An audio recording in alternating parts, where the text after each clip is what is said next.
Are you struggling for consistency in your sim racing? Does your iRating look like a roller coaster? If so, we have good news for you. The way to get more consistent is to first understand what you're doing differently than the professionals. And VRS is the answer. With our competitive subscription, you will have the telemetry, setups, tutorials, and everything else you need to fully analyze your driving. Our data packs and the ability to compare your driving with the best in the world will show you exactly where to adjust your inputs, change your driving line, and shave seconds off of your lap times. And our powerful and precise Direct Force Pro wheelbase and precision pedals are being used by some of the world's best drivers. All these champions agree that VRS hardware is not just the best on the market, it's also priced well below the competition. So if you're looking to upgrade to direct drive and the best pedals in sim racing, VRS is your answer. If you want to get better, get faster, and make it happen sooner rather than later, you owe it to yourself to find out why so many people are switching to VRS. You'll be so glad that you did. Visit www.virtualracingschool.com and learn why the best use VRS.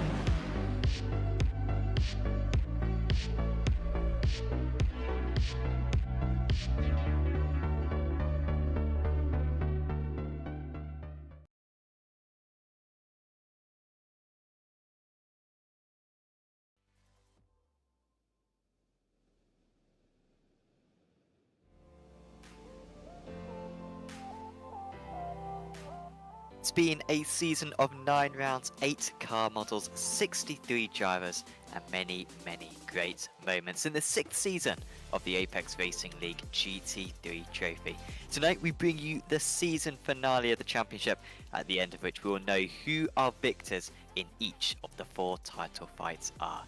Welcome to Apex Racing TV. My name is Sam Fitzpatrick and I have alongside me Ron Morns for this final round of the championship. Samuli Kumo sending you this stream on our YouTube channel. And Ron, it's always a bit of a disappointment when it comes to the final rounds. We always get quite hyped for it, that we get to see finally who's going to win the titles. But our Tuesday nights are going to be very empty after this because we have had just constant good action throughout this, and that's exactly what we're expecting going into this season. Yeah, I have a feeling that's going to be a little bit bittersweet here tonight. You know, we have, obviously, as you said, the action of crowning a champion here across all 3 of our categories, but we also have the slight sadness of bringing the season to an end after 10 weeks of incredible action. But I think regardless of that small little bit of sadness, I feel like we're ready to rock and roll for this final round of the ARL GT3 trophy here in Imola. It should be fantastic, and we're going to have a quick look at a few moments from previous rounds of the championship, and well, it was tricky to kind of whistle it down, and we didn't want to take up too much of the time of qualifying as well to show this, but I've got a few moments from earlier on in the season, and the first one, Ron, was back at Spa, and an incredible barrel roll, basically. I believe this was on board with one of the IGL coatings cars, and yeah, I mean, in terms of gymnastics, it was the best we've seen this season. Yeah, it's something straight out of X Games, you know, it's like something you'd see at some kind of skating event. It's just perfect form pretty much, a little bit of a points reduction there for the landing, but overall a pretty nice barrel roll there. Of course, it didn't help that driver's chances. Obviously, a car like that would be destroyed in real life, and it was here, but this was another great moment here. This is a fight that we saw a few weeks ago at Road Atlanta between Antonio Sammarco and Anders Meyer. That massive slide there from Meyer coming through turn 1. He was lucky to get through that alive. Just, ooh, you could see the nice just counter steering there, just barely clinging onto the track, and then it came to a battle of pit stops there between Sammarco and Anders Meyer. Sammarco gets ahead of Anders Meyer, and Anders Meyer tried his best in the rest of that race. You could see a mistake there from Sammarco coming in. I believe that was going through turn 7 there. That's always a very tricky corner. We saw a lot of mistakes through there, but these two were battling really hard. But at the end of the day, it was Antonio Sammarco who got that upper hand thanks to strategy and had to claw his way past Anders Meyer to take the win at Road Atlanta. It set himself up beautifully this season, and he looks to be crowned this season's champion. He sure does. And by the way, I will just say a quick correction. It was Racing Lab Esports earlier on, not IGLK, since Chris Seth, I believe, with the gymnastics back at Spa. This was one of my favourite moments of the season, and my favourite clip, at least, to put together. We haven't got any audio on this because you want to hear our wonderful voices, but do go over to the Apex Racing League social media channels, because there is some fantastic sound effects I added to this little compilation. And this was just a bunch of dives, basically, from Niels Erik Isaacson, who just kept on sending it at Jerez, and this is all from the same race, and he just kept on just bombing it on the inside. This was our first ever Apex Racing League event at Jerez, and it really was a memorable one, and there were so many fantastic overtaking chances there from Isaacson. He made a couple of enemies, I think, on that day, but to see him go for those overtakes was fantastic. There were many other moments. We might well have the harmonica back later on, and several others as well we're gonna maybe refer to as the race goes on. But yeah, these are a few of our favourite moments. But we are currently in the qualifying session, the final qualifying session of the season, and of course this is what is at stake. Antonino Sammarco at the head of the championship, but he is not tonight. I believe the championship points should be pretty much settled anyway, because he's got a decent drop score, does Sammarco, with those 2 drop rounds. But yeah, a little bit of a shame that we're not going to see our championship winner be able to close the title on a high. Apologies, he is here. My bad, he is here, is Sammarco, but we'll see if he can deliver at this final round. We'll just have to wait and see how he can do. It'll be an interesting round. This is a very tight, twisty circuit. It doesn't suit too well to the other McLaren, but he is up at the top of the standings. He's been the impressive driver all throughout the season. Sits in the lead of the championship over Anders Meyer by a pretty wide margin. So Antonio Sammarco is definitely in the catbird seat to seal that deal in the pro standings. Yeah, I don't think he necessarily needs to finish, but I think it would be nice if you could just get, like, I don't know, top 10, and that would absolutely seal it, no doubt. Here is the Pro-Am Championship. Scoretz ahead of Otterholt.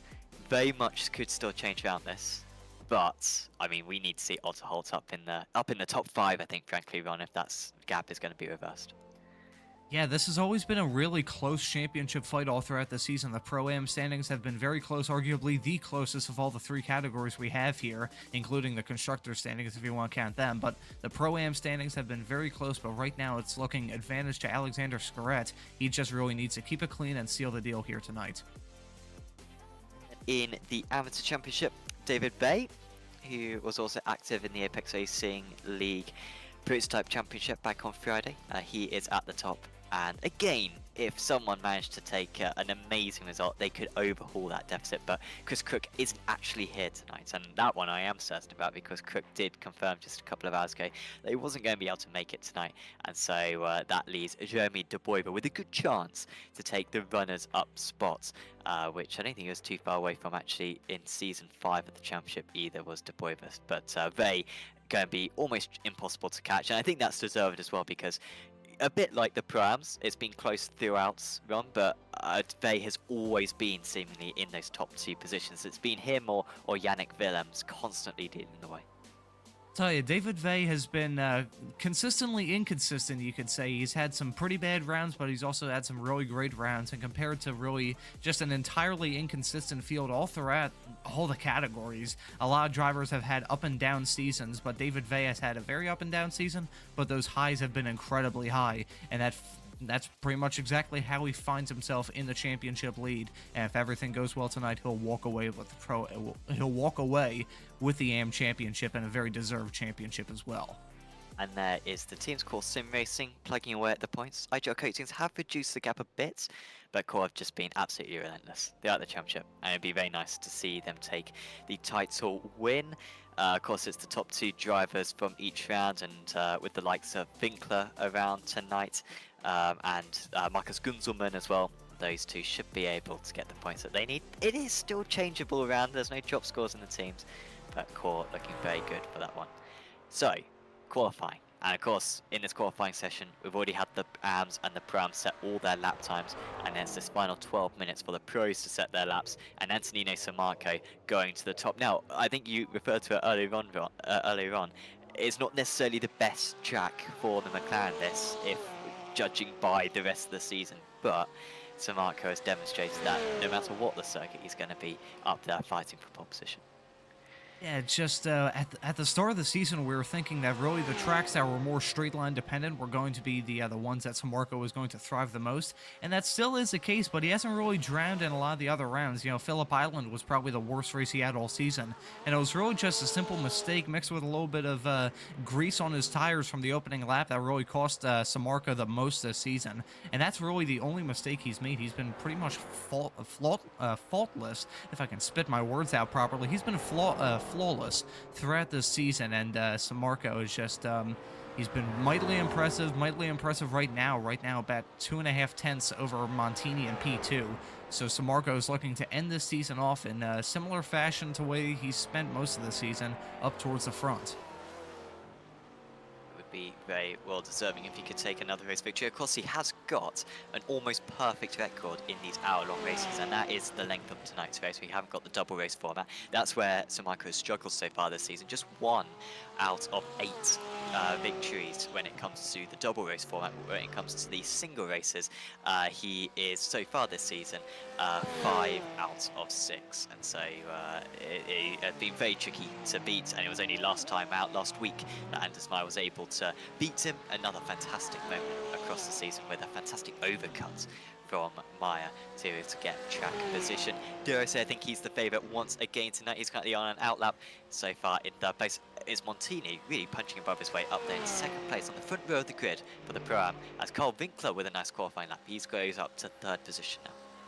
And another driver who has my attention right now is actually the man sitting in P9 right now, De Boyver, the highest of the other AM drivers, and he is well clear of David Vey. I'm not sure where David Vey qualified. Let me take a quick look at my live timing.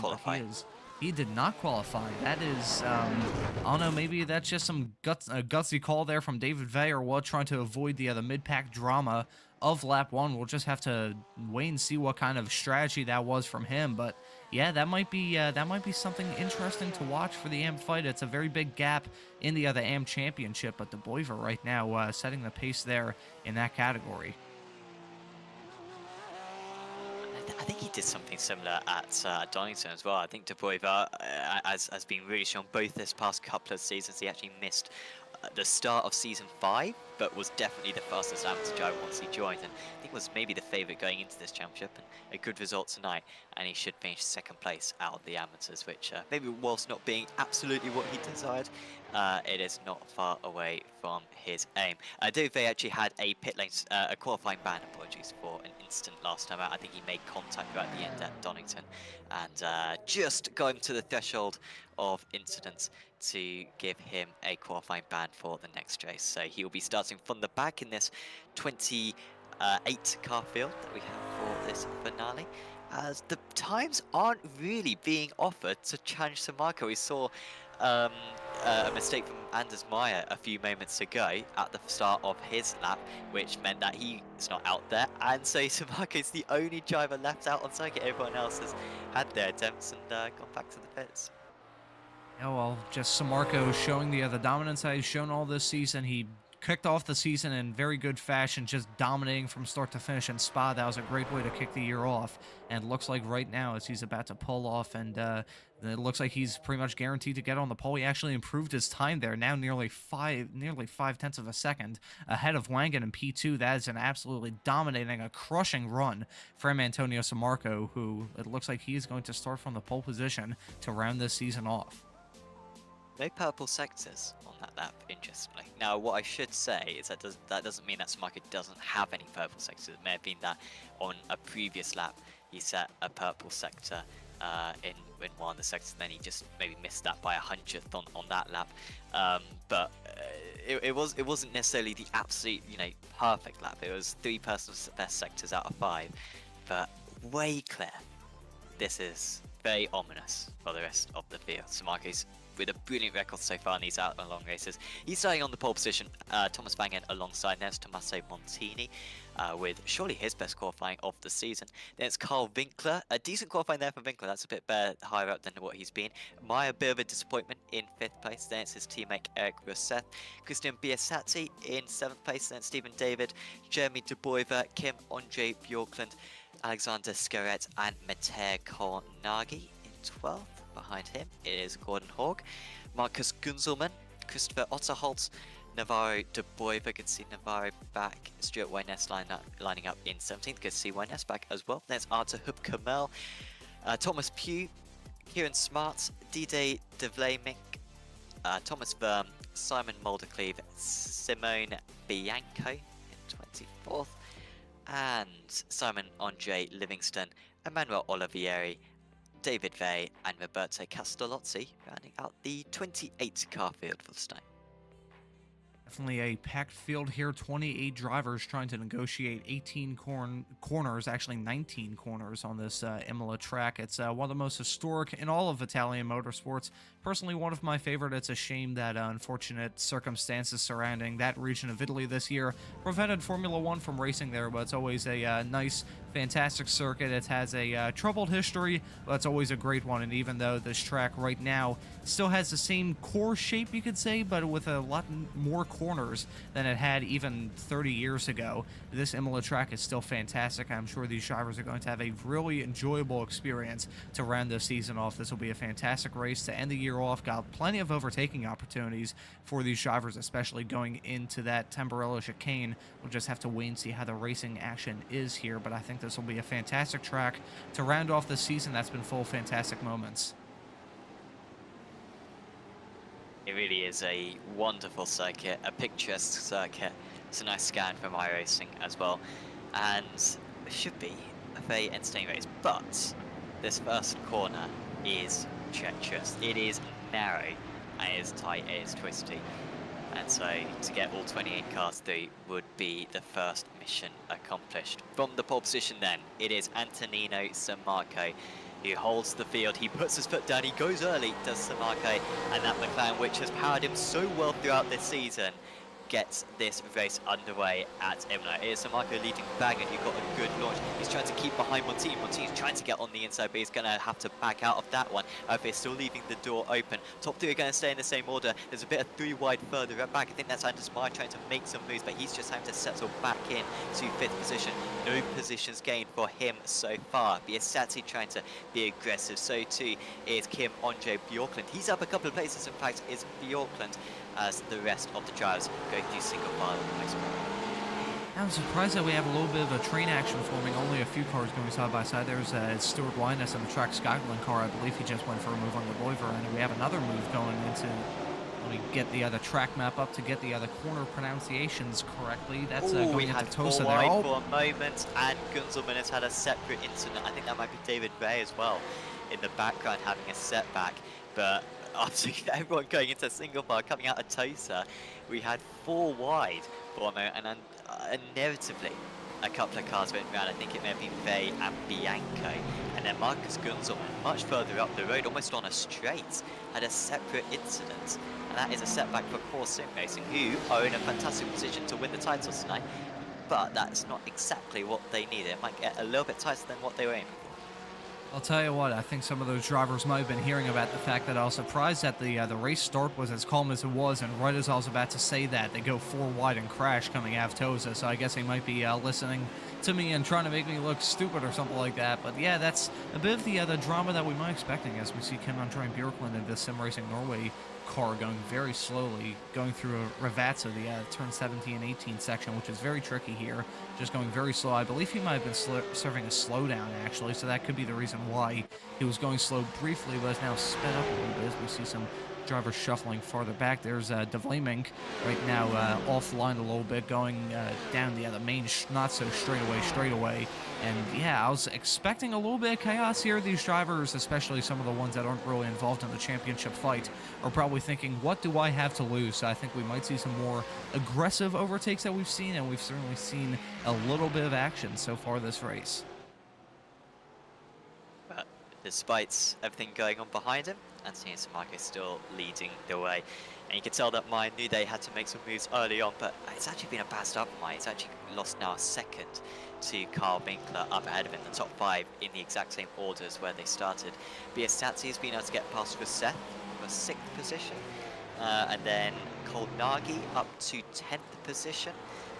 And yeah, a few places again for Otterholt. Stuart Wyness up 4 places. Emmanuel Olivieri after serving a qualifying ban, he's up 6 places. He's up into 20th place, albeit I think a fair few of them due to just instance of decent way ahead of him and allowing him to gain some places. So very few changes in the top places so far. And that is Cole Nag. He is getting right on the tail of Teboiva. Already 2 places gained for the Italian at his home race. And he is going to be able to side his way through. There's a bit of contact, and this might mean more places lost as well. Oh boy. And now off the circuit as well is Scoret into the wall. And Jeremy Teboiva off the circuit as well. I just looked away as that happened. They both spin off the track. Scoret down in 18th. Hopefully he doesn't have too much damage because that championship fight in the Pro-Am category is very close. We're going to get a replay here to see what happened. I think it was just a bit of overly opportunistic move to kick off from Kolnagi here. Coming into that's just simple miscommunication there in a very tight section of the racetrack. Started with Kolnagi going for a little bit of a dive bomb there, coming into Ravatza, and just an ensuing stack up a little bit. Netcode involved just creates an unfortunate incident there, and I think Scoret might be in some really hot water here right now. P19 currently, while his championship rival Otterholt is currently running P10. That's a tough break for him. We've got another spin around as well, and it's Teboiva again. Oh man, frustrating times for Teboiva. It's not a good rejoin. It is not a good rejoin. And Kieran Smart is the victim of it.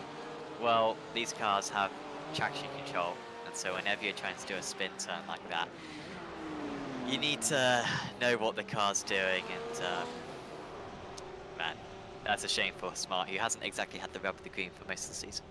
And not tonight as well, that's his 2nd incident already. Yeah, it looks like the only rub of the green he's having tonight is just a little bit of green paint on his fender getting rubbed there by the other not too smart rejoin there from Teboiva, trying to do a flex spin in a GT3 car. Is like trying to solve a Rubik's Cube while wearing sunglasses covered in paint. I don't know. It's just it's not really a move that you see too much. You never see a flex spin go well in a GT3 car with traction control, and that's just unfortunate. I think that driver, I think Teboiva was definitely feeling very frustrated after how his race had really gone down the toilet in about, I don't know, 2 minutes or so. But while it's commiserations for another Track Scotland car, we have Stuart Wyness in the other Track Scotland car pulling off a move there, going into the Tamburello chicane there, going for the move there on Otterholt right now. So that's for the final podium position in the Pro-Am category. But unfortunate mistakes piling up. These drivers are feeling a bit more aggressive here, and I think that's the reason why we might see a little bit more action later on tonight.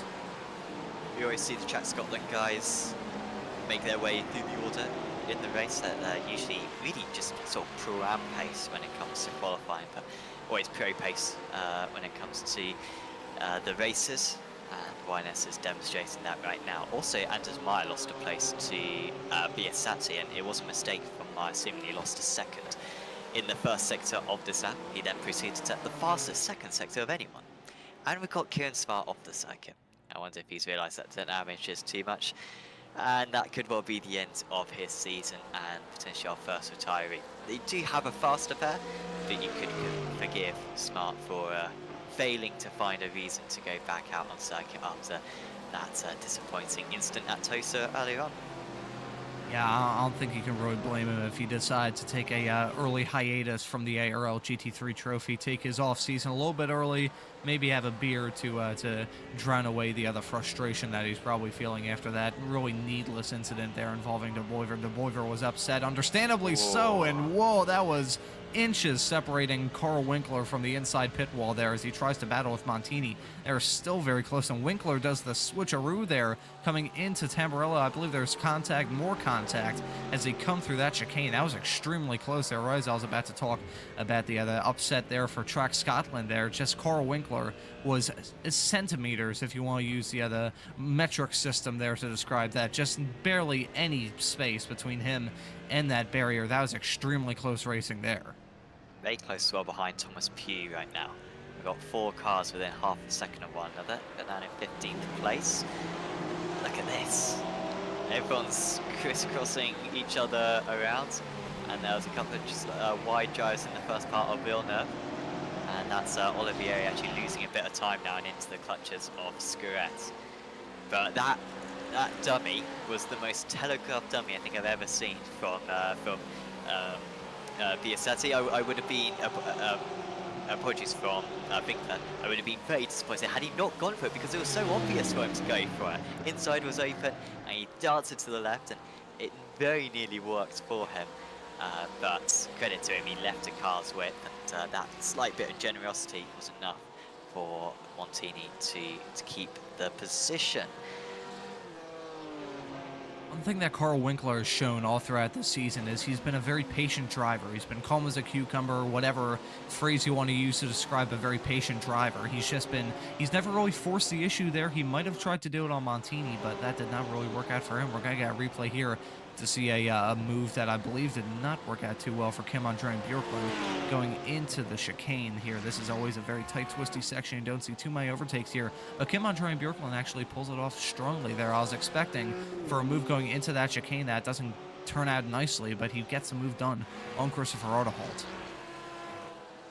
There's a magnet, I think, around Emmanuel Olivieri right now in 18th place, because all the cars are just being attracted to him. Wherever he is, there seems to be about 10 cars surrounding him, and we're very much seeing that again. He's got 2 right in front, and I think only inevitably we're going to have a few more right behind him as well soon. And Simon Muldercleave had a thought about a very ambitious move, and Artur Hupkamel is very slow now coming out of Villeneuve, and that will be easy enough for the sim racing Norway driver to get underneath. Olivieri is going to do the same as well, and Hupkamel has a fair few other very quick drivers now desperate to get past him.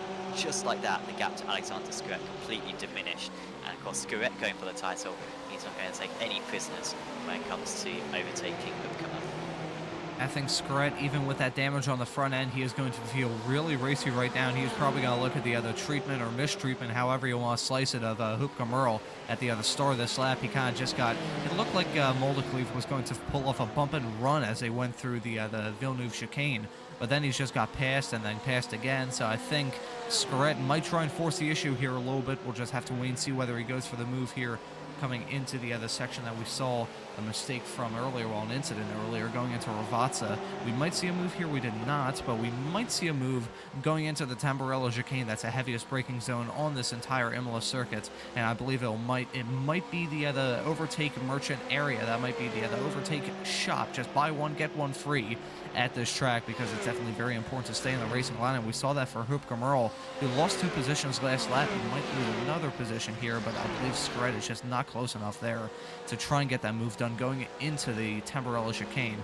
Right now, Scuret is definitely a man on a mission. He is seeing Autoholt right now in P12, just 7 positions, if my math serves me correctly, ahead of him right now. Autoholt running in P12 while Scuret's in P19.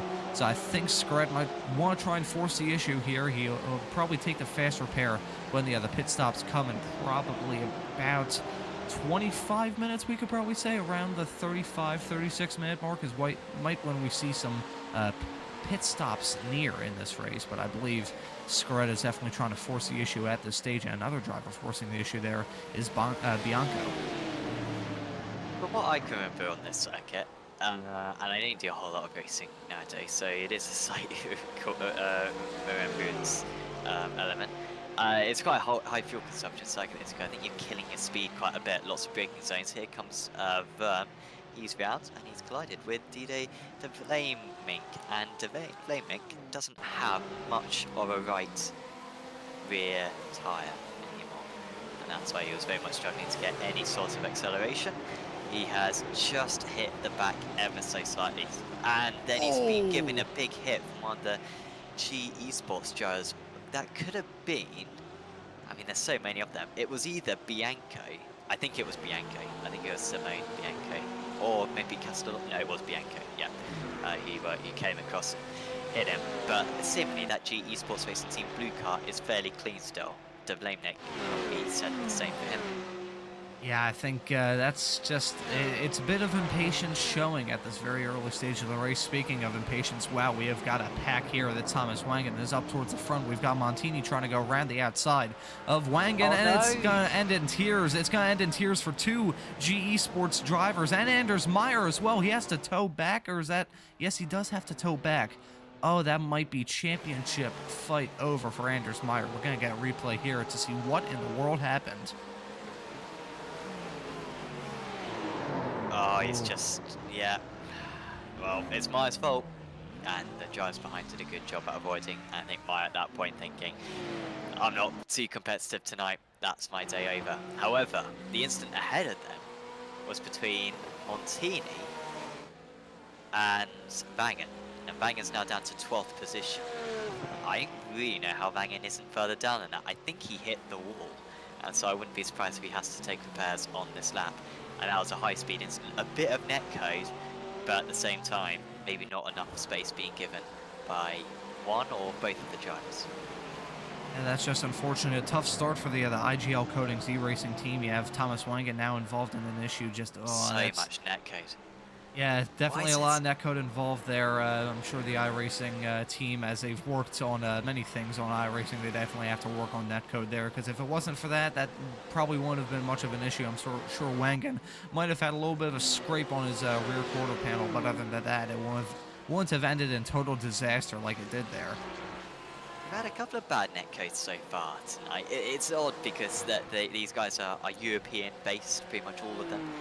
As Biasati, maybe with a slight connection issue. Not sure what's going on with him. He is dropping down worryingly quickly right now.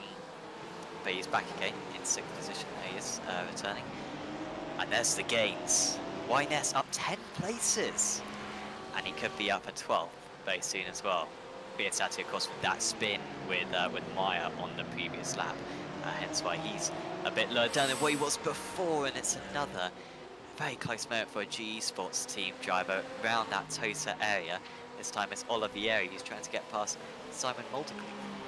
Yeah, that was very close contact between the G esports driver of Olivieri and the Sim Racing Norway entry of Moldicley. That was extremely close coming out of Tosa. It's another, I mean, we've seen so many incidents through there. It's not really the corner that you expect to see a lot of mistakes and crashes through, but we've seen that so far. We've seen a lot of incidents develop there, and just lots of drivers running into issues. Certainly this man, Alexander Scaret, ran into an issue early on. You can tell from the very sad-looking Porsche there with a little bit of a crumpled-in front bumper, but that is not stopping him from trying to get past Hupke Merle, as he has been for the past probably like 5 laps at this point. He's been stuck behind a little bit. He's getting impatient. He's going to go for the move there. Ooh, nearly just very, very close between these drivers. Yeah, the Porsche and the Ferrari battling coming through the final series of corners, and I'm sure Scaret is feeling a little bit impatient at this stage. He's lost 7 positions. He's seeing his lone championship rival of Oderholt pulling away a little bit, so I think Scaret is going to try and force the issue here as they go into the Tamburello chicane. Ooh, he's going to look for the inside. Not a lot of space there. And just can't pull that move off. As nearly always got to do some lawn mowing. Everyone missed the corner. It wasn't just Scaret. It wasn't just Hupke Merle. Olivieri and Moldicley were basically off the circuit as well. That was remarkable. Oh, and Olivieri's gone deep as well. He'll do well to keep that on the circuit. Had to be so slow through the second part. And yeah, really sending it into some of these hairpins, or some of the chicanes, and then sending it into their hairpin was Hupke Merle as well. Scaret will do well not to get too much damage. The good news for Scaret, by the way, of course, Scaret could still lose the Pro-Am Championship. Oderholt is within striking distance. What's happened to Samarco? What has happened to... Oh, no. Has Samarco crashed? Uh-oh. I think he's crashed at Tosa. I have a bad feeling about this. I believe that maybe that was at Tosa. I think that might have been coming through Variante Alta, we'll just have to wait and see. Yeah, I believe it's Apologies, coming you're into the right, yeah. chicane. Yeah, it's just a very tricky corner to make a mistake on. We've seen drivers make it in real life. Oh, boy. No. Oh, no. Oh, mean- my God. Children are dead. That was a massive accident there for Samarco. It's a good thing that there's no actual driver in that car. I'm sure his back is probably very upset. We're going to get a replay. As someone who's been sidelined from racing since May because of a back injury, I can feel the pain. Just, oh, no. It's just a small little glitch bit of the curb. And Antonio Samarco goes barrel rolling into the catch fence. Fortunately for him, I believe that won't affect his championship fight too much because Anders Meyer pulled off earlier, but still a big setback there for him, Antonio Samarco, who's going to be out of this race. Less McLaren MP4, more like McLaren C4 right there, because that was an incredible moment of him launching into the air. And nothing he did wrong, genuinely. That wasn't too much curve, wasn't too little curve. He was just unlucky. And it means that Carl Winkler leads the way, and I think he's thinking, how's this happened? Oh dear. That is Bjorklund versus Wyness, and that is Bjorklund continuing his fantastic speed tonight. He's up to 6th position, but we're not without casualties. Yeah, that was a casualty there, as my untimely yodeling proved. That was actually, no, that was more untimely opera singing. We'll do something a bit more in tune because we're in Italy. But yeah, that was just simple mistake there coming through. That was, I believe, yeah, turn 9. Let me. My vision is terrible, so I'm gonna have to look very closely. Piratella, that was the right corner, if I can get my corner's name right. I really need to get my glasses prescription changed because I can barely see the track map. That's probably about a foot away from my face, but that's just simple mistake there. I've hammered this point probably 5 times already on this 18 coming up with a 19-minute long race, and just this very short broadcast considering we still have so much time left in this race. But a lot of these drivers are just being so impatient. I feel like if we see another really just impatient incident, well, an incident caused by impatience, I feel like I'm gonna have to go on Urban Dictionary and look it up and just read out the definition. Not Urban Dictionary, that's not the right site. Webster's Dictionary, if I can get my dictionary sites correctly named. But I think I might have to pull that up in a little bit because a lot of drivers are showing deep-rooted impatience now. It could be the fact that we're at the season finale and these drivers are just trying to prove that they belong in these GT3 cars, but they're also proving that they might need a little bit of a talking to. I'm sure the race directors in this ARL GT3 trophy series are probably going to have their hands sore from slapping so many wrists. Yeah, a fair few incidents so far, and I'm not sure whose fault that was, honestly, that time out with Bjorklund, whether or not he was far enough alongside. But Piratella is always a nasty corner when it comes to racing, and then of course you know that you got Acqua Minerale, which is such a single file corner. I'm not sure if there's many more corners, especially around this circuit or the rest of Grand Prix racing. You need to go one way through. Here comes Wyness. He's past Otterholtz. Otterholtz is really struggling tonight, and you usually see Otterholt with the likes of Montini and Rosset, and certainly faster than the likes of Bjorklund. And yet, on the season finale, when he's actually got the chance of a title, and with issues for Scuret, he just doesn't quite have the pace tonight. Might be a lack of practice, maybe he's been busy for much of the past week. It is fairly relentless, this series, with 10 rounds in 11 weeks, but seemingly not quite finding his way is Otterholt. Still up 6 places and in 9th position out there. And the driver right ahead of him, who did find his footing, never mind, I was just going to mention Stuart Wyness, but we've got a battle here between Kolnagi and Bjorklund. Hopefully this doesn't end in tears like it did for Wyness and Bjorklund a few laps ago. Matteo Kolnagi is looking for any way to get past the Sim Racing Norway Porsche there of Bjorklund, just trying to find any way to get past this track is very narrow. Not a whole lot of overtaking opportunities, especially in this section of the track, but he could go for the move going into turn 7, just not close enough. And maybe we'll see a repeat of what we saw with Wyness and Bjorklund a few moments ago, this time with Kolnagi and Bjorklund, and hopefully not ending in tears like it did for Stuart Wyness, but no, just not close enough. Matteo Kolnagi is looking for any way to get past that Sim Racing Norway driver. But getting back to the point I was going to mention, even with the setback that Stuart Wyness just had, and he's now in the he's now really fallen into the crutches of Autoholt right behind. Stuart Wyness has put together a fantastic race. He's up 9 positions, and this is really a continuing trend that we saw back 1 week ago at Donington Park. He just cut through the field like a hot knife through butter, and he was just going through the field so fast and just with such precision that Stuart Wyness was really probably in my opinion at least, the most impressive driver that we saw 1 week ago at Donington Park. And just Wyness is continuing that nice run of speed for him. The Track Scotland drivers, both him and Kieran Smart, have had very up and down seasons, some incidents here and there, so they haven't had the best season in the world. But Stuart Wyness is looking to round off the season in a nice fashion. Had a good race 1 week ago at Donington Park, as looking to have yet another good race in Imola. He's shown some very good pace right now. Yes, I certainly agree with that one. Being a good race from him. Stephen David is up ahead of Eric Rosset. And Stefan, he's really improved as the season's gone on. I think he's one of the most improved drivers, honestly, as David this season, even though we still can't quite know exactly how to pronounce his name. Here is Rosset, took too much curb at the first chicane at Variante Tamburelli, and proceeded to have to go off into the gravel.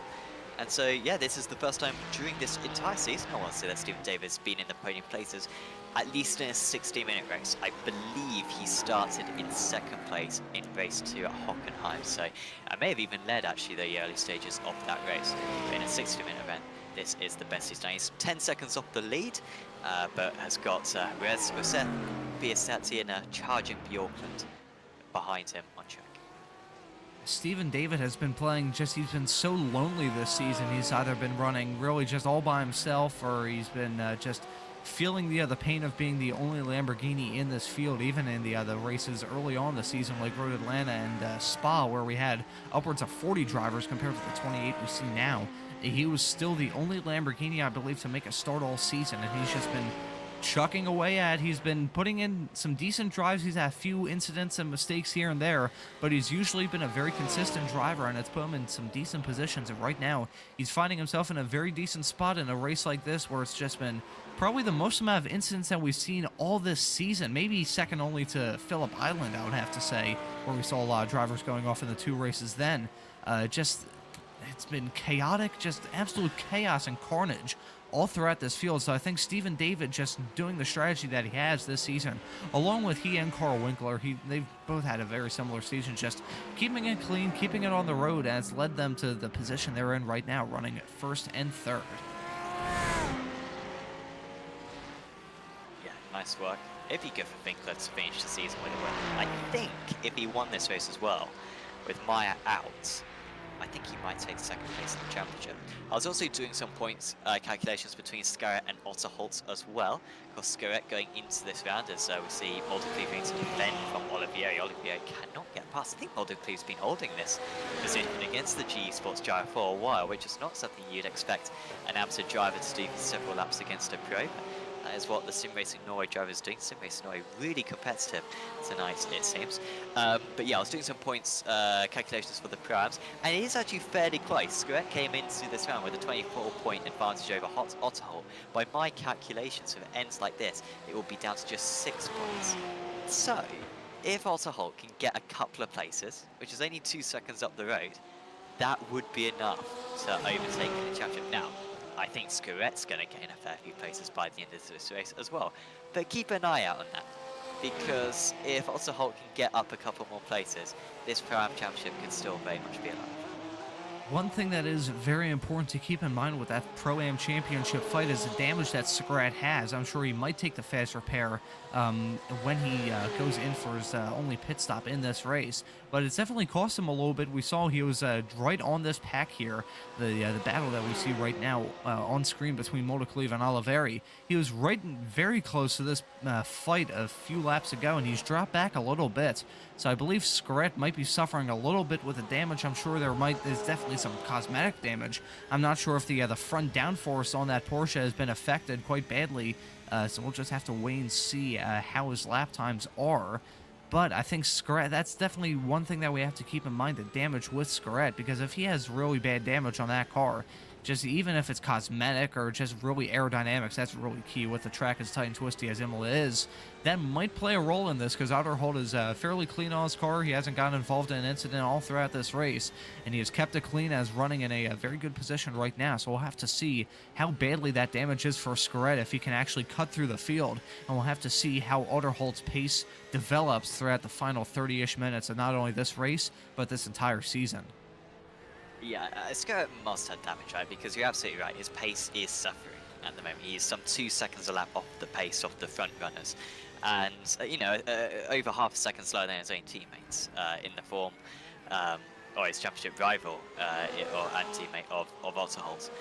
And Otterholt's not exactly on fire tonight, so I am surprised by Skrett's apparent lack of pace. But you look at the car, it doesn't look too bad for Alexander, so I'm not quite sure what is going on at the moment. I feel like, though, surely Olivier's got to come into the pits on this time round. No, he's staying out. He's being held up so much by Multicleave, but he's stubborn, is Olivieri. He wants to make this move out on the circuit. This time he's a bit closer, but the Sim Racing Norway driver has been putting his car in the middle of the circuit going into this first chicane so far tonight, and he does a little bit of that once again, and he is still ahead. And if they do start going alongside, it's going to start losing them a lot of time. Albeit Olivier really cannot hesitate whatsoever. Still defending. Olivier's got an opportunity here. He's back alongside, but they leave space for one another, and the Sim Racing Norway driver is still ahead. I believe there might have actually been contact as they came out of the Villeneuve chicane, but they're still going side by side coming at Tosa. But I believe Oliveri is just going to get hung out to dry there on the outside as he continues to try and find any way to get past Multicleave. I'm sure he's feeling a little bit frustrated, but as we said, with Skrett falling back in this fight, as these drivers continue to battle as hard as they are, right now we have Skrett actually falling and actually getting closer to this fight. He is closing in, and that was very close there between Multicleave and Oliveri as it went through Aqua Minerale. That's not a corner that you see too many overtakes at, but it just shows how impatient Oliveri is at this stage. And because of that squeeze off that he had there from Multicleave, he's now going to fall into the crutches of Skrett. And he was flashing his lights as well, was Olivieri. I don't think that was anything that Multicleave did wrong. If he wants to not look at the back of that Porsche, come into the pits, and then you'll have completely clean air. Thomas Bangers, he's coming into the pits. He's had enough of the car for now. Of course, he was running in second place for much of this race. We've had a change of position. For third position, Stephen David has had an issue, and Biasati is all of a sudden up into third place because I think he's just got past Eric Rousset as well as that incident was happening. So Rousset just lost 1 second in the first sector. David lost 2 seconds in the first sector. Biasati had an average first sector. That was enough for him to gain 2 places. And the man he started in P7 and had a setback earlier on with contact with Thomas Bangen. He is up now into the podium places. Biasati is putting together a very good race right now, but never mind that. We got the battle here between Multicleave and Oliveri heating up as they go through the Villeneuve chicane yet again and go into Tosa once again side by side. But I believe Multicleave is going to hold on to the position once again, but it's not over yet. They might go for the move here coming into the very fast, yet actually you could call it really medium speed left-handed kink here, and it's not going to work out there for Oliveri. He is getting desperate at this stage. He's still going to try and look for the move, going around the outside this time, going into Aqua Minerale. It's just not going to work out. He's going to go for the switchback dive there, and there's contact, and they're both around. And Skrett, I believe that's Hoopka Merle there, just avoided that crash by inches. And when they were rejoining, they made contact as well. Well, I like the creativity from Olivieri, and you absolutely said it. He was being creative in order to make the move, and a cutback through Aqua Minerale is not something that you see every time we visit this circuit. And unfortunately, I think it may have just been a racing incident. I think he got a little bit on the curve to Olivieri. They were both right on the limit of adhesion with the 2 cars. And here was a replay of it. So yeah, he's alongside, and you know what? Olivier did miss the apex quite a bit. He was understeering out a lot, and Hoopka Merle did a brilliant job at avoiding them. Multicleave didn't. I think when Hoopka Merle pulls into the pits, he's not only going to need a change of tires possibly, he's definitely going to need a change of pants because he missed that crash by inches. But as those drivers pull into the pits right before we get into the round of pit stops, a driver that just overtook them on track is David Vey, who's now in P16.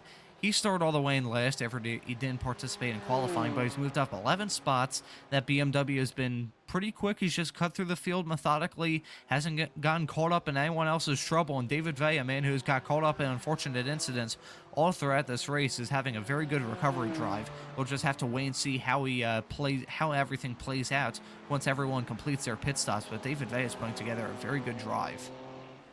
Now, unfortunately, he had that collision on lap 1, didn't he? On the exit of Tosa, 4 wide instant. Had to take his fast fare on lap 1. And yeah, ever since then, as you say, he's been just putting in the lap times, being consistent and avoiding any further accidents. Muldercleave still ahead, and you can't help but feel like Muldercleave and co are not going to get to the end of this race cleanly. Muldercleave and Olivieri, that is. 1 second between them, and you can't help but feel it's just going to be the same incident again when they inevitably meet each other later on. Winkler into the pits from the lead. It's interesting, they really are struggling for fuel. I've seen Winkler's gone to as far as his tank can go, and this is just a really high fuel consumption circuit, and I think it's just because you're on the throttle a lot of the time, then you're killing the speed with these braking zones. And there's not really many complexes either. If you're going through a complex, you're maybe half throttle for 30 seconds or so. Middle sector Interlagos is an example. Quite a low fuel consumption circuit that. Whereas this place, you're constantly on the throttle and killing it through corners like Tosa. And yeah, it means that there's not a whole lot of flexibility. Castellossi absolutely messed that one up. And going that far back, he's risking getting disqualified. Yeah, that's that was a massive overshoot there from Biasati, but just actually no, that was Castellozzi. My apologies. We're following Biasati, who has put together a good drive. He's been inconsistent all throughout the season, got involved in some controversial incidents, we can call it. But Biasati is putting a nice period on the season right now, currently running P7, putting together a pretty good drive there. In that Porsche of his, he was running in the podium positions, and we'll have to see how the field shakes up right now. It's Eric Rosseth, Gordon Haug, it's Eric Rosseth, Kim Andre and Bjorklund, and Haug behind. They're completing the podium right now, so it's a very jumbled up grid.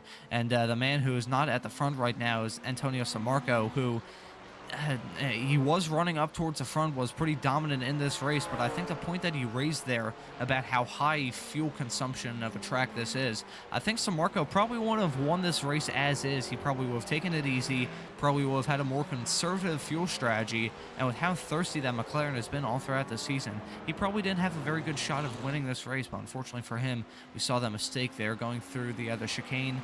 And, well, it wasn't really a mistake, just it looked like he hit a landmine there as he hit the curb. So unfortunately for Antonio Samarco, he is running in P17, but thanks to the issues that his main championship rival Anders Meyer has faced this race, it looks like Antonio Samarco is going to end this season with a championship, but with a whimper of a race. Yeah, I think, sure, whilst in terms of his strategy may not have been ideal, I think with the gap that he was building up, I think 4.5 seconds when he had the instant, I do think that most likely would have been enough in order to take the race win, but instead it looks like it's going to be this man. He's going to take it because he's now 9.6 seconds clear of the rest. Has there been a bit of a slow pit stop for anyone? Montini a little bit slow in his pit stall. He's in second place, with Seth in third. But yeah, it's too bad. I think it's about the same order as it was previously. Montini ahead of Rousset, but Biasati, yes, still in fourth position. So yeah, I think it's pretty much all the same. David now in fifth position, so crucially behind Biasati still, despite the two of them being very close. Of course, David making that mistake at the first chicane earlier on in the race, which dropped him from third down to fifth. And yeah, Eric Rousset with that brilliant 296 car running in the podium places. In fact, I think Rousset actually jumped Biasati in the pit lane. So apologies, that's the one change, because Rousset was 2 seconds faster in the pit stop. He's now 2 seconds clear, and so Rousset, the one changer, is up to third position ahead of Biasati. And I'll tell you, that is a very good-looking Ferrari there. The other Racing Lab esports drivers changed their liveries a few weeks ago. They changed them in the other 1 week break, I believe, before the final 3 rounds of the season, and they're just looking gorgeous. I'm always a fan of more of the other aqua teal, kind of like, I guess, seafoam green, however you want to describe the other color. I'm not an art major. I was always terrible at art class in school. But whatever that color is, looks very good. It's a nice looking car there of Eric Rossetto. He's putting together a nice race. Jump Biasetti in the pits, so I'm sure Biasetti is going to look for some kind of redemption there, maybe try and grab a podium, which I believe would be one of the... I'm not sure how Biasetti has done podium-wise this year. I don't believe he has sat on the podium so far this season. So right now he is tracking very good right now, running in 4th. But right now he has Stephen David kind of hounding him a little bit. We'll have to see what David can do to try and get past and move up into the 4th position. As you said quite a while ago at this point, Stephen David is definitely a standout star. This is a standout performance for him throughout the season. He's usually been up towards, definitely in the top 15, but really not really... can't really break that top 8 barrier unless some major drama happens. So Stephen David is putting together a good drive and might try and eye up a pass here on Biasetti. We'll just have to wait and see. Biassetti's fortune's missed a few rounds so far this season. Out of the 9 rounds, he's only been able to attend 5 of them. And to confirm, he has not got a podium at any of the 60-minute races. I think he got a podium back at Watkins Glen, one of the 2 races. But I think that's it for Biasetti, so this would be even a 4th place. It would be his best result of the season in reality. It's one thing to do it in a reverse grid race, but it's a whole other thing to do it in a 60 minutes extended A format race, and so that would be very satisfying for Biasetti if he could accomplish that. I'm sure a podium as well, yeah, would be nice for him, but Biasetti right now looking fairly comfortable in that bottom step of the rostrum position. Keeping on Jay Bjorklund, I was so impressed by Bjorklund though. He's 2.5 seconds behind these guys, and you can see him just in the background of the shot. He is catching up to these guys. Matej Kornaji, who's up 5 places, he's catching up. Stuart Wyness is coming. And Christopher Otterholt, whose pace has only improved as this race goes on. He's not that far behind either, so there's still not a whole lot of field spread. In fact, the biggest field spread is actually back to Alexander Scuret. 14 seconds between P13 and P14. Really, everyone from 2nd down to 13th, they're all fairly close, just 20 seconds separating them, with a third of the race to go. One thing I will say is that a lot of the heavy hitters that we've seen this season have, of course, fallen out. We saw Anders Meyer and Antonio Sammarco both have incidents that have taken them out, but just all throughout this field, it's been very close, and we're seeing some more shuffling here. Thomas Wangen, who's probably a little bit frustrated after the incident that happened quite a few laps ago, where he ended up in that exact barrier coming out of Tosa. He gets a move done on De Boiver. Pretty much in the exact same section, he got that move done coming into the coming through the Villeneuve chicane. So he gets a nice move done to move up into P11. But yeah, very close field at this stage.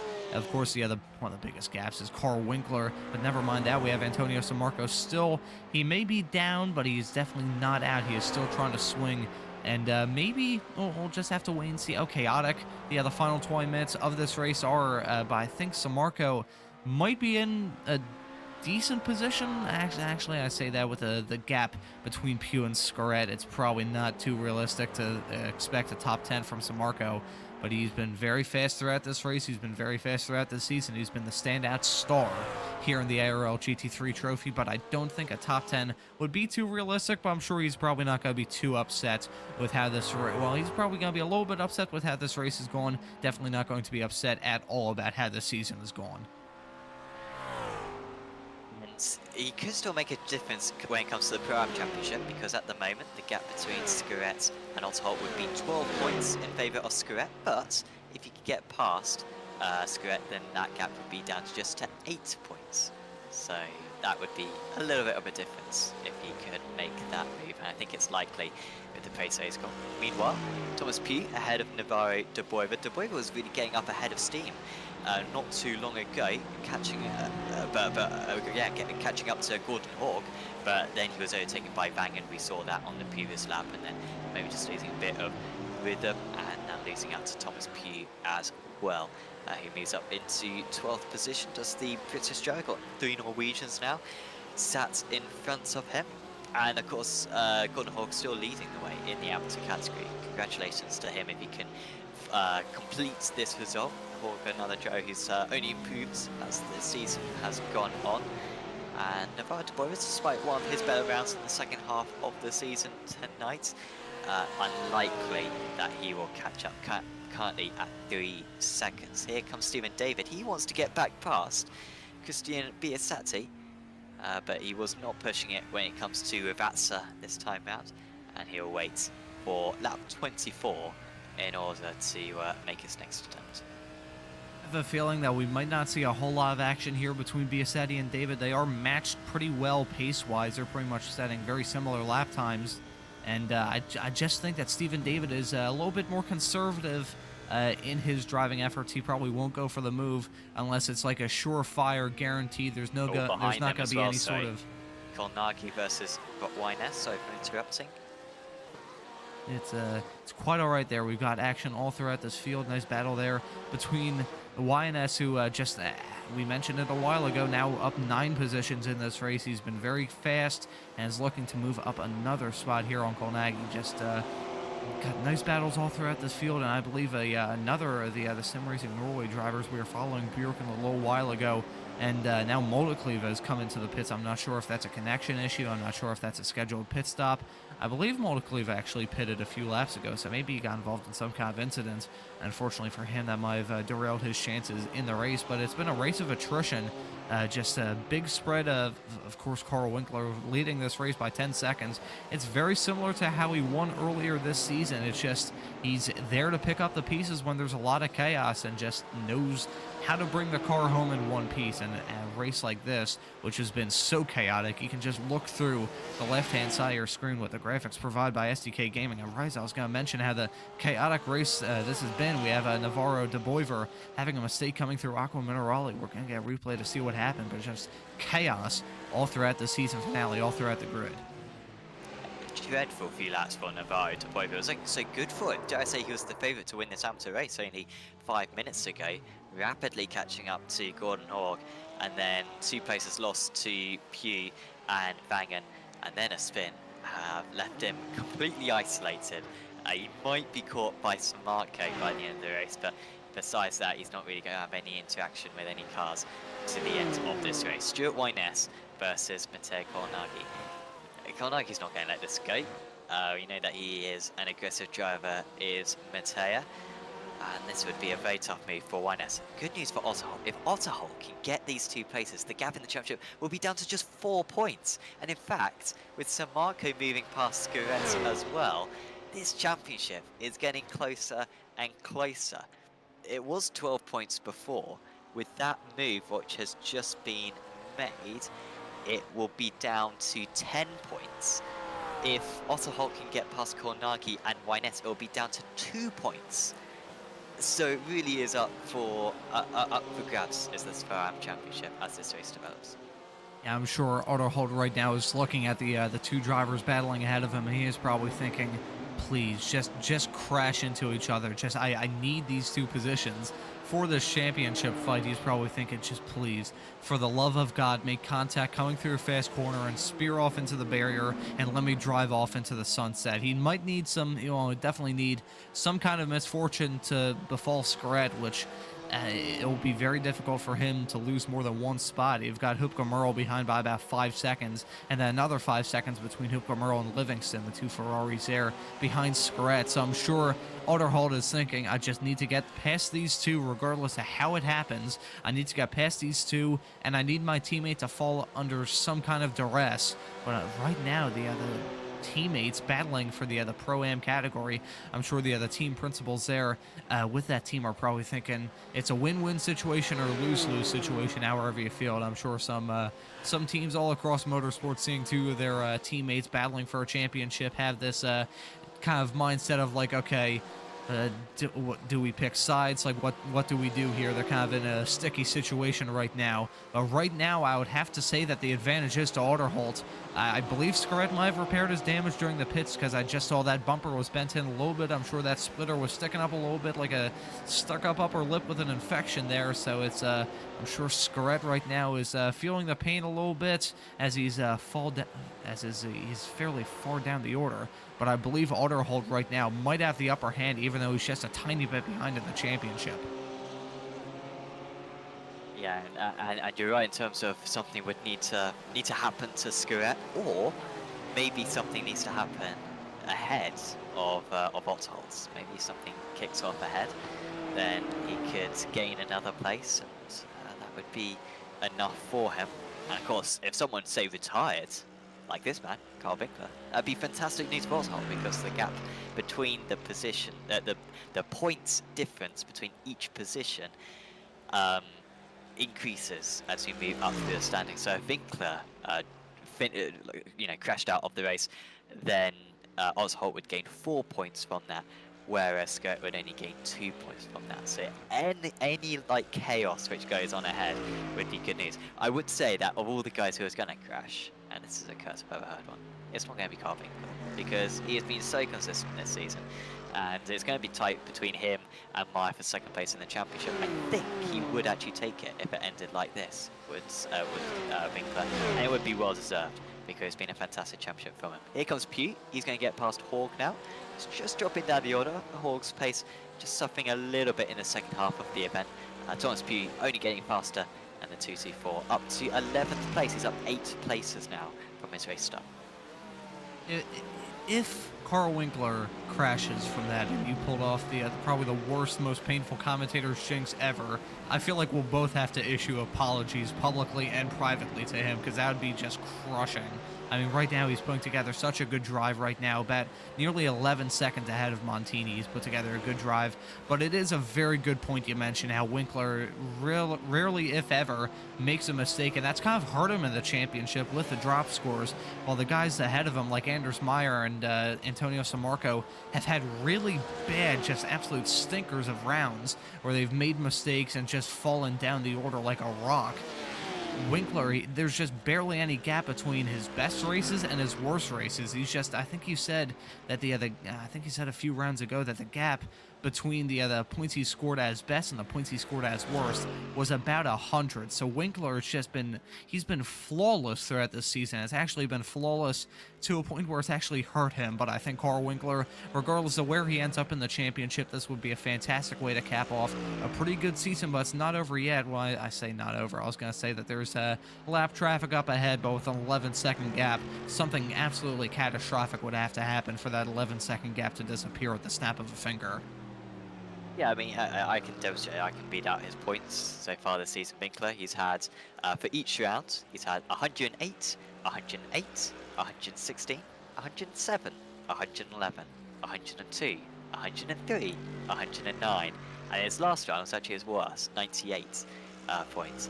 So, you compare that to someone like Samarco, he's had 140, 140, 140, 124, and then a 54, 140, and then a 64, 107 and 126. So yes, Marcus had a couple of really bad rounds, and this will be one of them as well. Maya, meanwhile, has had 2 no scores, including tonight, plus an 18-pointer. So Winkler's consistency really cannot be underestimated whatsoever. And, you know, he's been quick this season, has Carl, but he hasn't necessarily had the pace to recover from incidents, like 100% of the time. Like he has had to have a lack of instance in order to get those positions. He hasn't just relied on his pace to always get back up into the top 10 by the end of the race. So, you know, really been good from him, and he's only getting that gap larger and larger. Half a second faster on that last lap than Tommaso Montini. Meanwhile, we're following Tommaso Montini. He has a bit of a small little pack forming behind him. It's only 3 cars, so not going to pull out the harmonica to call it a train just yet, but it's just a nice little pack here between Montini, Rosset, and Biasetti. Just very close. Actually, is that Biasetti behind? I believe that might actually be a lapped car involved in that, and yes, I believe that is. So just, that's Montini and Rosef. My apologies. I was looking for Biasetti. Like, I was looking through the order there, and I was like, where is Biasetti? It turns out, no, that's just my eyes deceiving me and me not looking at the gap. Biasetti is farther behind, probably it's about 6 seconds behind. But still, that's a nice little pack there between Montini and Roseth. And another battle here continuing on between Biasetti and Stephen David, who's just, these two have been extremely close to each other probably for the past 30 minutes at this point. I'm sure Stephen David is getting sick and tired of seeing the back of that Porsche, but I don't think he really has the pace or the just out-and-out speed to get past Biasetti. They're fairly matched pace-wise. Stephen David last lap set a 143.0, whereas last lap, let me take a quick look at my live timing screen. Biasetti set a very similar time at a 142.9, so he's actually going a little bit slower than Christian Biasetti. So I believe Stephen David will just settle for the top 5 spot unless something major happens, and he loses about 2 seconds to fall into the crutches of Kim Andre and Bjorklund behind. Stephen David will end up in the top 5, which is still a fantastic run for him.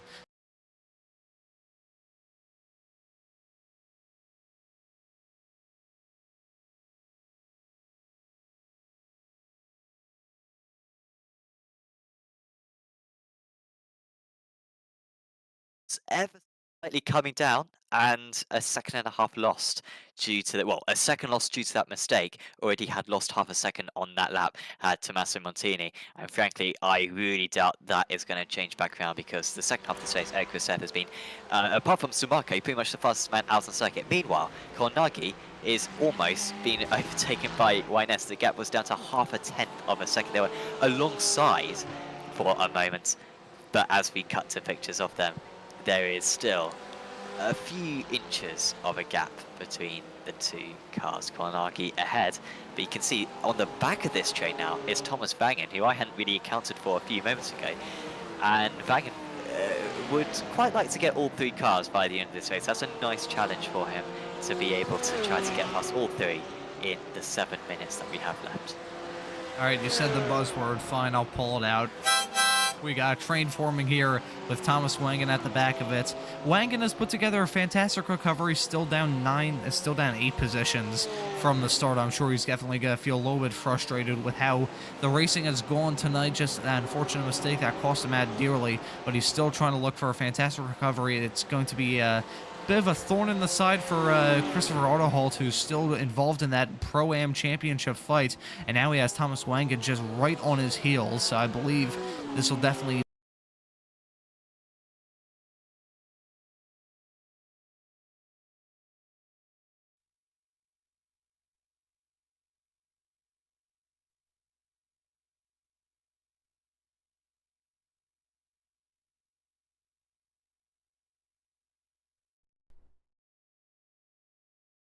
very close as they go onto the start-finish straightaway, and I believe this will be possibly a pass coming into the Tamburello chicane here for Thomas Wangen on Christopher Autoholt. They're going to go side by side coming into the braking zone. I believe, unless something major happens, this will be a position loss here for Christopher Autoholt. He doesn't really fight that. He realizes that is not his fight, but unfortunately for Autoholt, it feels like that pass kind of I wouldn't say it's a final nail in the coffin. We still have about 5.5 minutes left in this race. Anything can happen, as we've seen how chaotic this race has been, but I believe that might be just the hammering starting on that final nail in the coffin for Autoholt's chances of winning that Pro-Am title.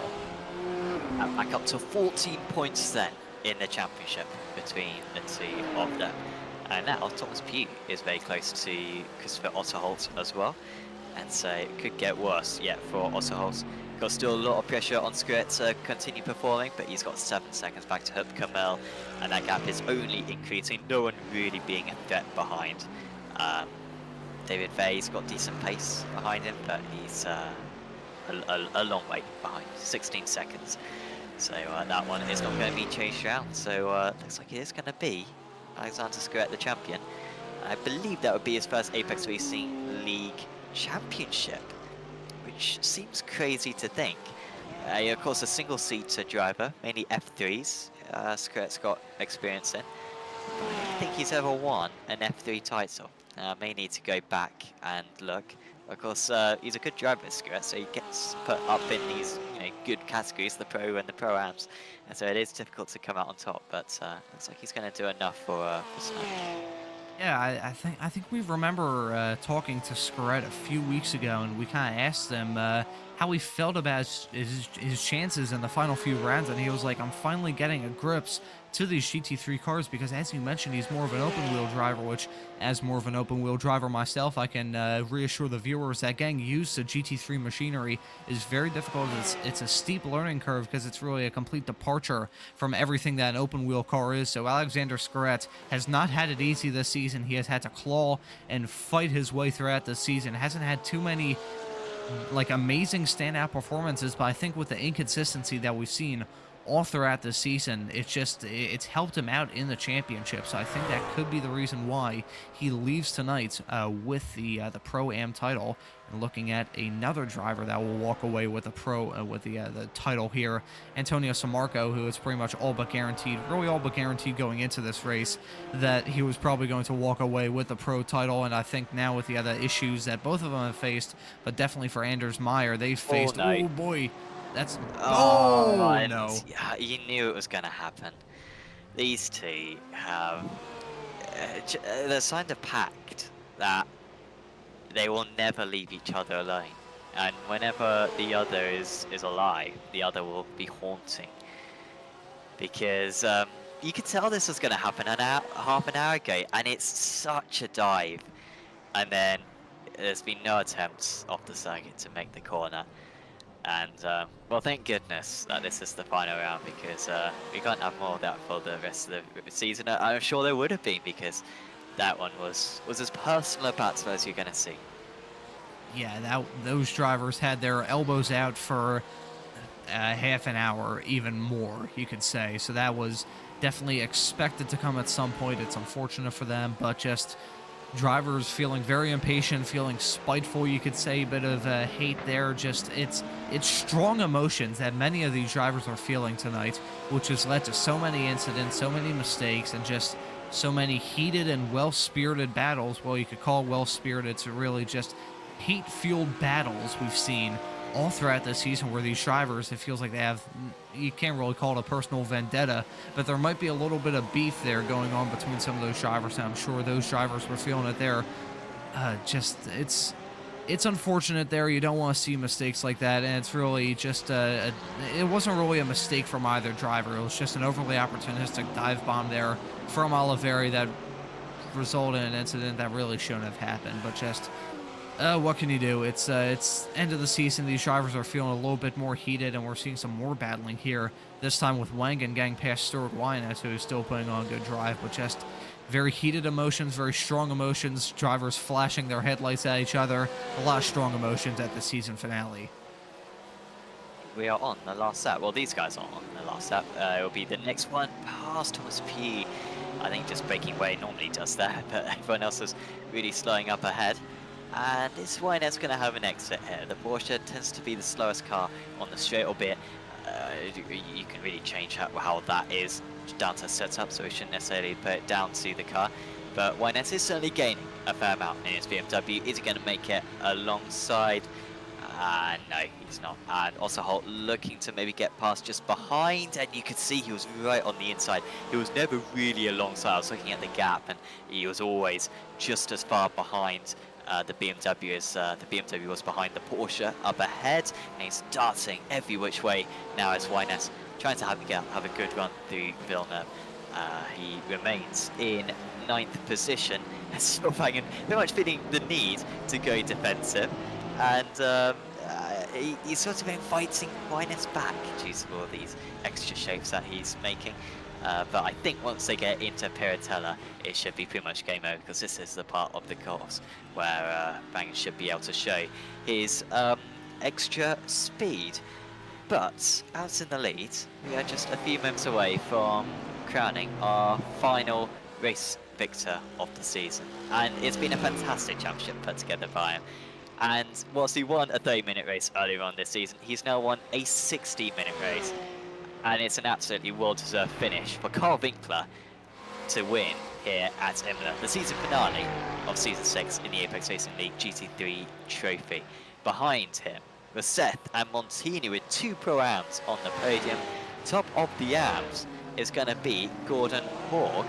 This battle is still going on. Wyness is not giving up whatsoever, but that is not going to quite be enough. You know what? He's not going to be far. Wangan has run out of fuel, it looks like. And Whiteheads will finish in 8th position after all of that, ahead of Otterholt and Pugh. However, Alexander Scuret, who's currently in 14th place, which might turn into 13th place with the late pit stop for Vangen, Alexander Scuret is going to just about get the points that he needs. We think it's 10 points the difference, but Alexander Scuret wins in the Pro-Am Championship. Congratulations to him. Then another driver that I feel will cap off a good season for him all around. Livingston is going to cross the line, but it's a driver ahead of Antonio Sammarco, who are following now. David Vey, who I believe will take the AM Championship in a fairly convincing manner. David Vey put together a fantastic drive. He's always been very friendly to us and just has a decent season all around. He had some good performances, had some struggles here and there. Today was one of those struggles, but he built up that championship gap enough to take home that AM title. And of course, the man who he was crossing the line with, Antonino Sammarco, was pretty much confirmed before this race even started. But Sammarco takes the Pro Championship, and considering that he had an incredible record, he had 4 consecutive A final race victories. He won the first 4 A finals. They're the 60-minute races that we have. That's where the big points are available. Plus, he had a B final race victory as well. I think he won the first 4 races of the season, did Antonino Sammarco. Incredible form from him, and it was never in doubt. By round 4, we knew who our champion was going to be, and he has absolutely delivered. And in the McLaren as well, which, while some people may say that maybe it was a strong car for this season, you question why didn't anyone else use it? And I think that is testament to Sammarco that probably not in the best car, he has still taken the title, and that makes those donuts even more deserved.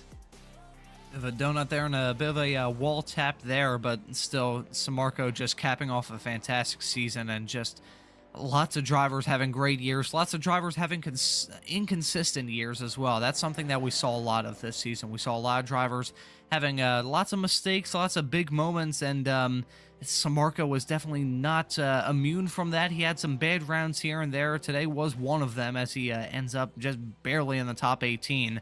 But yeah, Sammarco still put together a fantastic season, and he'll be your pro champion for this year.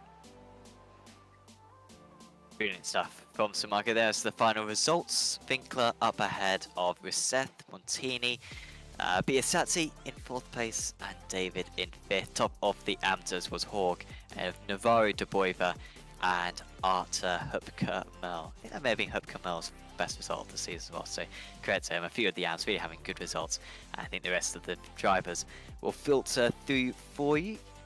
We will get quite quickly, I think, into some interviews, and I have just uploaded the points as well, so any drivers who are quickly catching the stream, do have a look on the apexracingleague.com website for more details than that. Of course, do check out this website as well to get sign-up details for the Apex Racing Academy Super Formula, which is starting next week. If you're interested in open wheel racing, that is a fantastic league for you.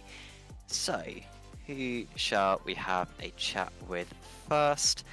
Well, you know what, Ron, I'll give you first choice. I recommend picking one of our championship winners, I think. Yeah, I think that'll be the game plan to go for, and it's a man I've talked to multiple times this season. That's going to be your AM champion, David Vey. We'll bring him into the commentary booth. David Vey, congratulations. You are the AM champion from the ARL GT3 trophy season. Let's go! Yeah, that was a tough one. At one point into the race, I was thinking that I can't get it because I got collected on the first lap. There was a 4 wide ahead of me, and yeah, I got collected. I had a meatball, but somehow I recovered. Yeah. You recovered nicely. You didn't have the best race in the world, but he still brought home the championship. Now, now that the season is pretty much in your rearview mirror at this point, looking back now, how was your season? Roller coaster. That's what I can say. There were some really high points, especially Spa, Watkins Glen. Those races were the one of my best races that I had. I was able to get a top 5 finish in Watkins Glen, which was a really good point, but I had some stupid mistakes at the second part of the season. But that's why I'm still in the M class, to learn and to get better. And I also had pretty good rivals in this series. Jeremy was smoking fast. Also Yannick and Christopher. There were some pretty fast guys.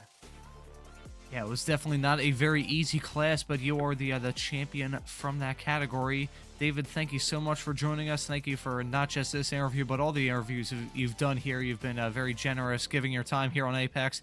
Anyone you'd like to give thanks to or shout out for one last time from the season? Yeah, I would like to thank to my team for supporting me throughout this league and in this whole 1 year since I started league racing and endurance racing. They were really supportive, and to all of my supporters who are supporting me in this league racing career, and I hope I can get more wins. David Vey, thank you so much for joining us. We hope to see you next season. Yeah, thank you. Well, we've had some very happy drivers this season, haven't we? I think it was Thomas Bangen who was very happy with his race wins earlier this season. And that was another very good reaction, and well deserved as well, because a championship victory is no mean feat. We're going to have a chat with another one of our champions now.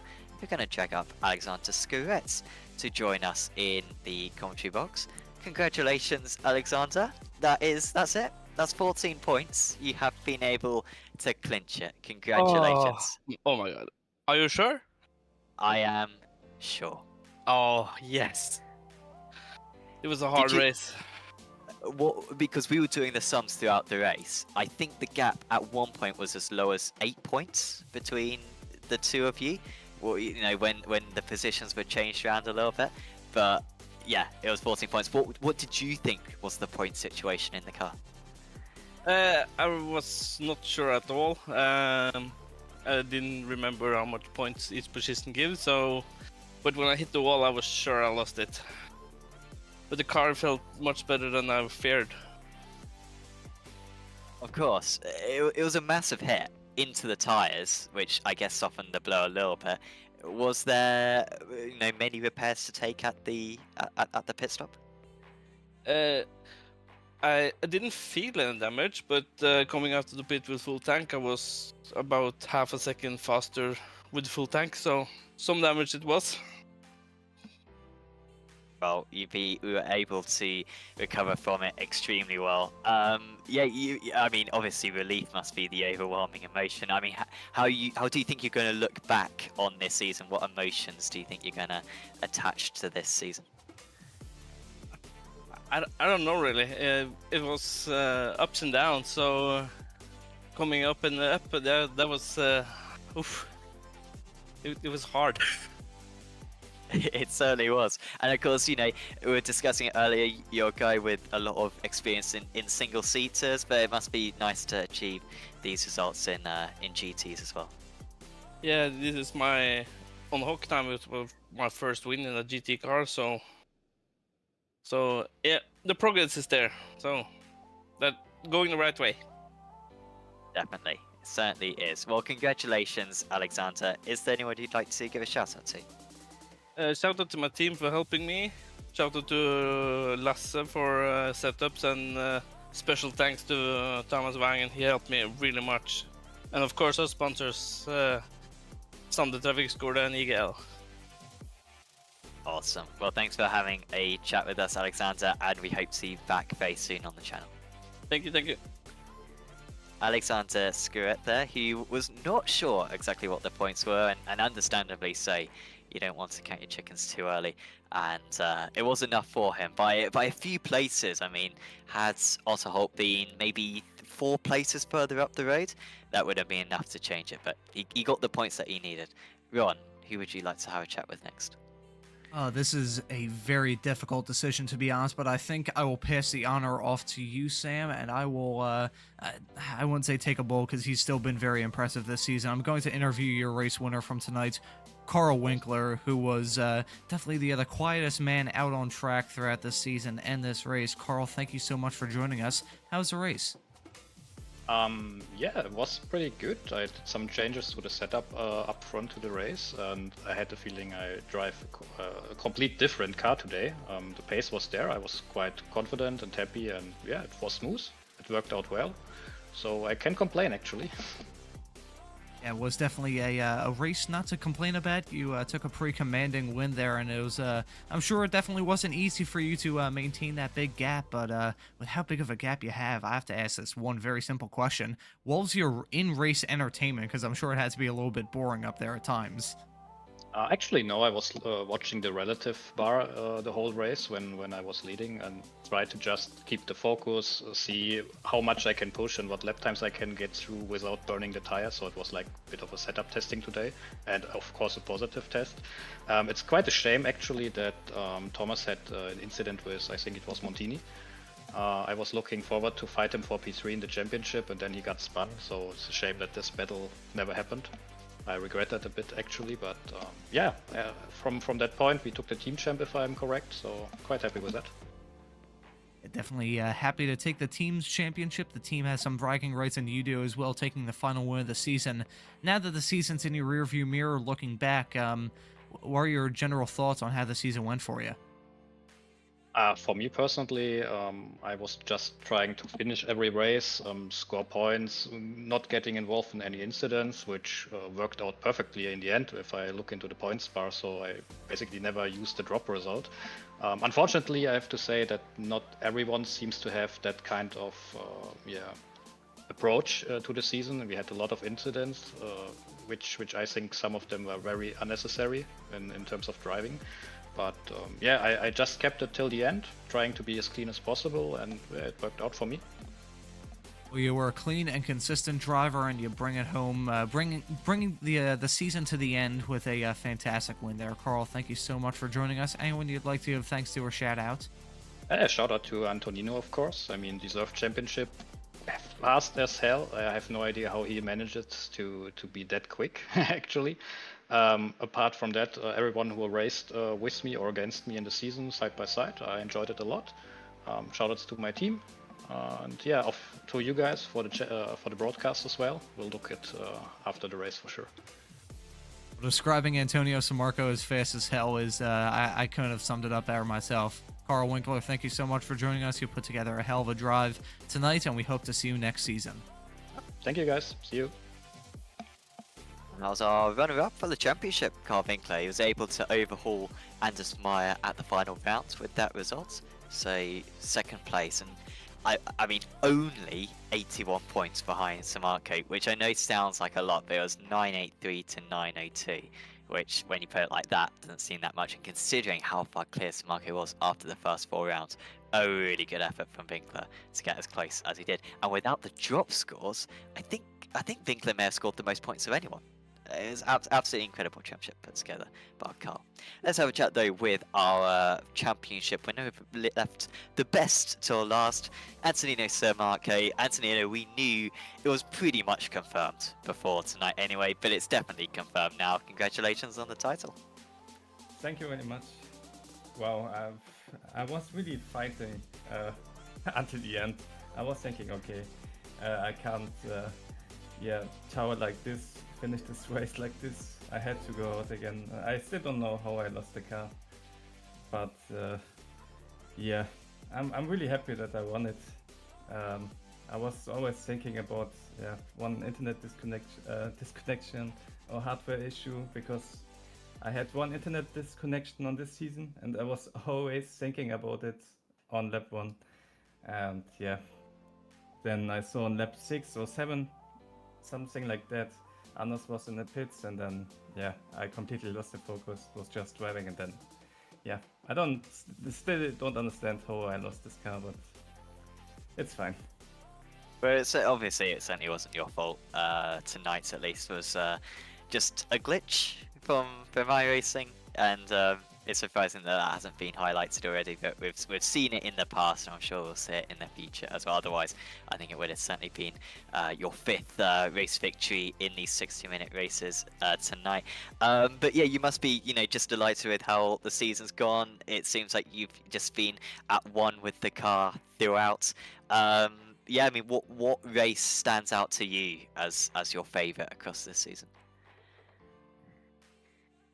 Yeah, of course, the McLaren one.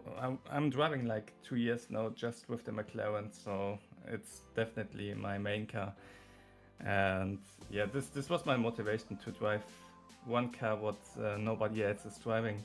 So I was really happy after I saw, okay, I'm the only one with the McLaren. And I think I won the championship in the first 3 races because I was really struggling.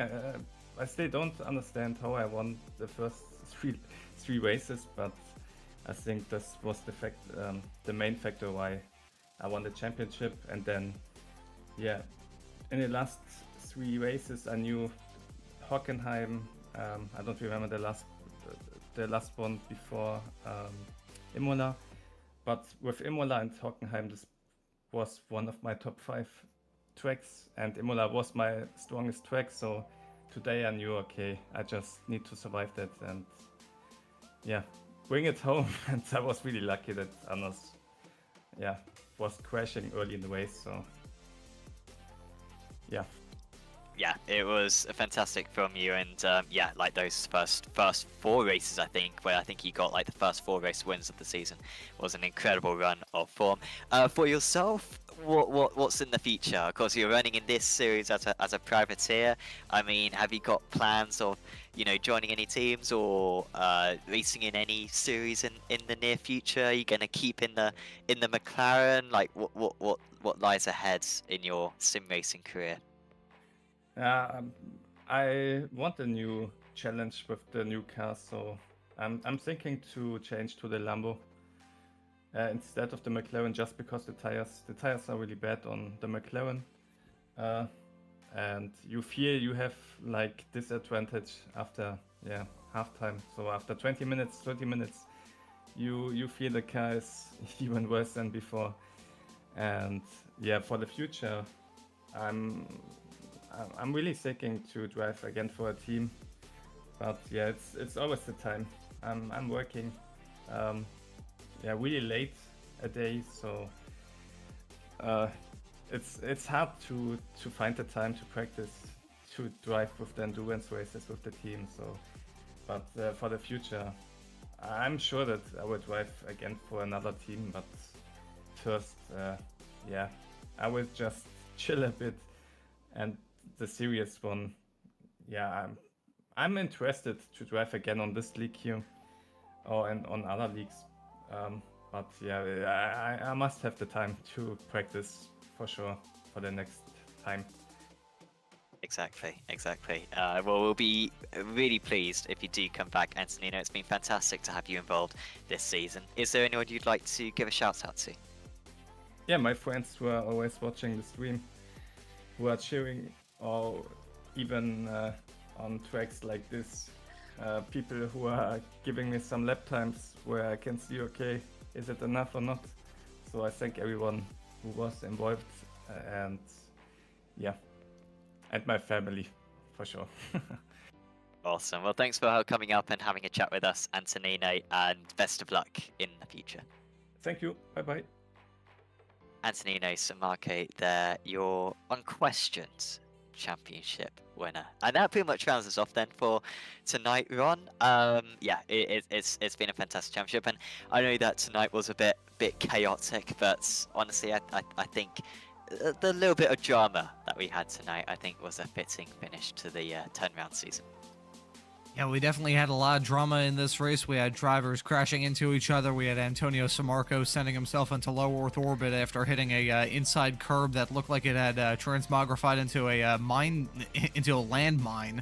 But this season was absolutely fantastic for these drivers. They had fantastic racing action all throughout this season. It was a privilege to cover it here on Apex Racing TV, and it was a privilege to join you in the commentary booth, Sam. And I hope to God that we can put on another fantastic season when the ARL GT3 series returns for Season 7.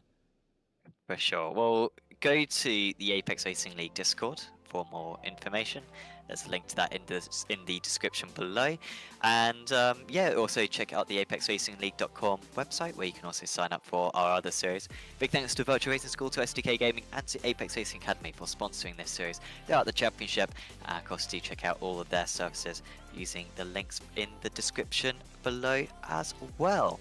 If you've enjoyed this video, leave a like on it, subscribe to the channel, and also check out the Apex Racing League social medias and Apex Racing TV social medias on Instagram, Facebook, and Twitter. There's also one on TikTok as well now for everyone on that platform. So yeah, big thanks everyone for tuning in. Big thanks to all the drivers for taking part in what has been another fantastic championship in the Apex Racing League GT3 trophy. We will be back hopefully in just a few months' time for Season 7.